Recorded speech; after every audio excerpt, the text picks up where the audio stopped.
Okay, we are on the start of day 7 of the Undercover Policing Inquiry, Tranche 3, Phase 2. We are about to hear the live evidence of the undercover police officer, Jason Bishop.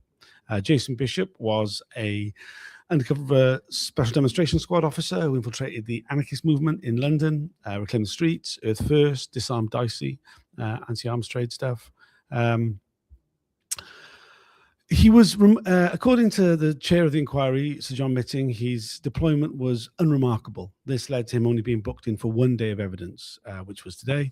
Thankfully, Sir John has seen sense, and we will have Jason Bishop, not his real name, back on Thursday. I'm joined by Chris Pryor of the Undercover Research Group. Morning. Yeah. So, yep. What can you tell us about Jason Bishop? Well, so deployed between 1999 and 2005, beginning of 2006. Yeah, just on that briefing, that I don't know if you remember during the preliminary hearings that a number of deployments were labelled unremarkable. Yes. By Mitting. We're not really sure what he was seeing then in terms of material. So it did seem like it always seemed to be almost prejudging their deployments.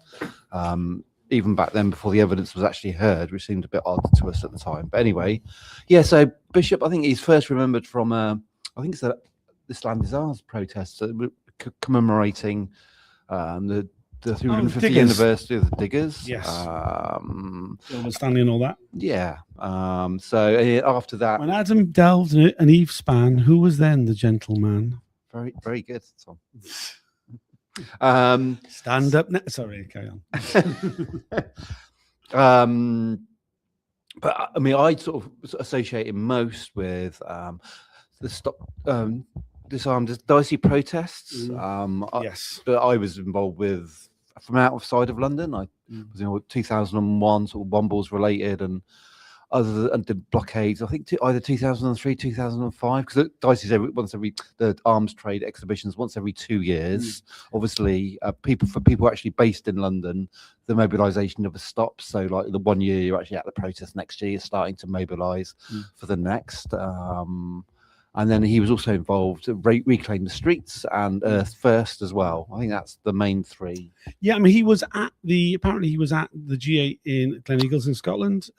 Certainly I crossed paths with him a number of times. I was at the same events as him and I knew a lot of the same people, but I don't remember him personally. Yeah, I mean, it's hard for me because I actually wrote his profile on Powerbase 8 years ago, so I had totally confused whether I remember them from that. And I think I get him a bit confused because his deployment also crossed over a lot with Rod Richardson. Yes, he was in the Wombles, and yes. I remember from the Wombles. And I remember him as well. In my brain, I think my brain's slightly mixed up their two deployments from people that I vaguely recognised, but I didn't really know. But yeah, with the G8 thing, he was actually brought back in. Okay. So he was outside his deployment and then he was redeployed. That's my impression, that he was going to end of his deployment and then there were panics about the G8 and a number of undercovers were sent there, as we know. So it's 6 UK undercovers plus a whole bunch, like 6 from Germany and probably a whole bunch of other ones we'll never know about from outside the UK as well. But he was redeployed. He had like a break and then came back in. Yeah, I mean I guess the reason that Mitting decided that he was unremarkable is because he didn't have a sexual relationship that we know of. No, and I mean, I think is a very short-sighted way of deciding what's remarkable or not. Yeah, and also it's the whole thing about the relationship sort of hierarchy. He had a very close friendship, inverted commas, with Emily Apple, was going to be giving evidence on Bishop, amongst other people. She's not giving evidence till Welling. I mean, Simon Welling, who's giving just before him, which is in a few weeks' time. Very unusually, there have been no specific civilian witnesses about Jason Bishop's deployment giving evidence before him. We normally have a week, or at least, I mean, in some cases, we've had like 2 weeks of civilian witnesses, so people that spied upon before actually hearing from the undercover officer. In this case, we've gone straight from one undercover officer in Jim Boiling 2 weeks ago, a week off, and we're straight in now with Jason Bishop. I guess that's just a scheduling thing, I guess. I mean, I disagree entirely. I mean, I think this is just a complete it underlines the concept of it being an unremarkable deployment in the eyes of the inquiry. Okay, that makes sense as well. I mean, I think it speaks volumes that Peter Francis had 12 civilian witnesses before his appearance. Yeah, I mean, I was sort of straying into stuff which has not been released yet, but I do think that probably is the view of the inquiry. That is uncontroversial. Unfortunately, a claim also repeated in Rob Evans and Paul Lewis's book, which I know Emily wasn't very happy with at the time. Yeah, I mean, I think the thing is, yeah, it actually underlines this whole thing is that the inquiry is supposed to be into undercover policing as a whole, but when it doesn't touch on any of the specific issues, for instance, the relationships or a miscarriage of justice, and it seems to be, oh well, we're not really going to look into this properly. It's like this is like an example of a 6-year infiltration, quite extraordinary in its own right. Yeah, I'm not sure, yeah. Yeah, I mean, it should be interesting. I think that there's lots of moving parts about the way that he infiltrated groups, about the way they infiltrated the lives of campaigners.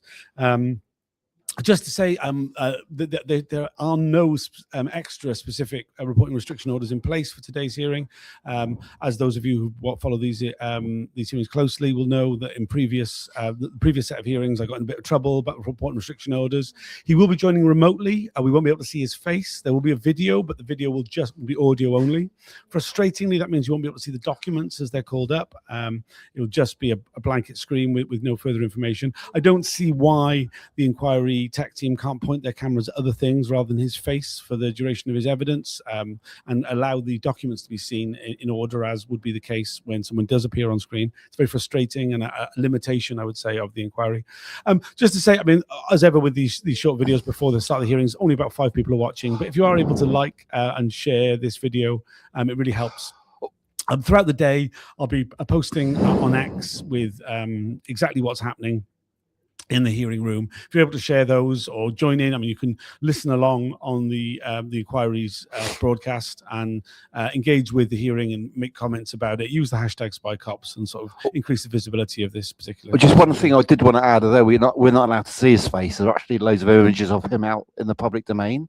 Yes, there are. Which makes it even more absurd. Yes. So I mean, if you can find them very easily. There are lots of them online. There's some on the Power Base. But yeah, I think there's a video. I don't know if that's been released into public domain, but it will be at some stage. There's a video of him like getting into it of an argy-bargy with the police. Hopefully, we'll try and get that out today. Yeah. If you're able to share any of those photographs, maybe if you knew Jason Bishop when he was deployed, if you've got any photos of him, if you haven't already shared them with the Campaign Opposing Police Surveillance or your lawyers or anybody else, please consider sharing them today on social media. It would really help. Hopefully, Dick Penderyn, who I've just seen shared this stream, will be following along. Has a great track record of sharing visuals to do with deployments throughout the day. Anything else you'd like to add? No, that's all. Thanks. Yeah. Well, thanks for joining us. We'll be doing these videos throughout the day. I'll do one during the morning break, one at lunchtime, one in the afternoon break, one at the end of the day. Yesterday, we did a recap of the last weeks of hearings about Boiling, the Jim Boiling's evidence. I'll be editing that down into a podcast episode, which will come out in the next few days. I'll make sure it comes out before the next one comes along. It's always so unrelenting, the itinerary at the inquiry. Yeah, please share any of this stuff that you've come across, particularly this video, and give us a like. That would really help. Thanks for that, and we'll see you all at the first break. Cheers now.